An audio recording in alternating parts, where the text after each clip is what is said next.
bazaya della se ma suggere na va pede per mia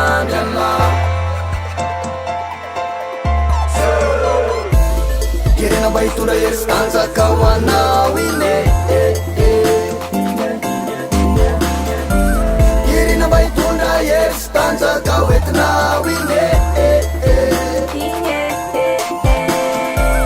Cipanon madefa tantan Cipanon cipatula kantan Pavelvita kastula kantan Cis fizara na fayenga nansa Cipanon madefa tantan Cipanon cipatula kantan Pavelvita kastula kantan Cis fizara na fayenga nansa Mbola tsaiko e rovinana angidy io volo io fizy no mampitrotitra ny saiko e ndrefirefy so ny fitavy tsara de zay mahafinavitra ty laiko e isaka rehefa misotrosotro de avy eo mamimamy de mandamindamy de misaina an'zay ho apitsondra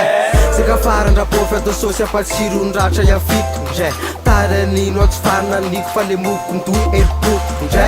n'olo-patatra be le fa lasy reo akama atao be le fa tafy sa te ezaka mafy anatratra le fiainana Faende nan sulna bazaya della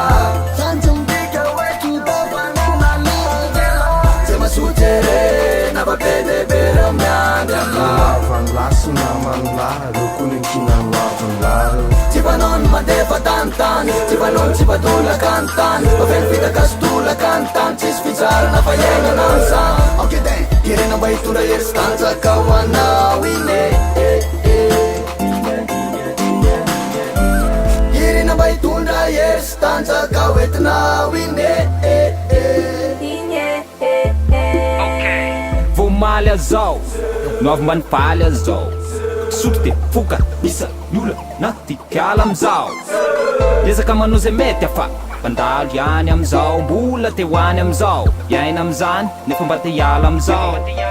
Mbola mila toka maknel, mbola mila tsopa mila makrel Revo mankren, mbola kifren, mila vola mila moni mila pifat Amzao ran tena marina, te yarn, mbola fan, mbola man Nakamasin tar miantso ireo fona tsiakitran Mandalo yanela you, mandalo yanela Mandalo yanela you, mandalo yanela Mandalo yanela you, mandalo yanela Mandalo yanela you Faende nan sulna bazaya della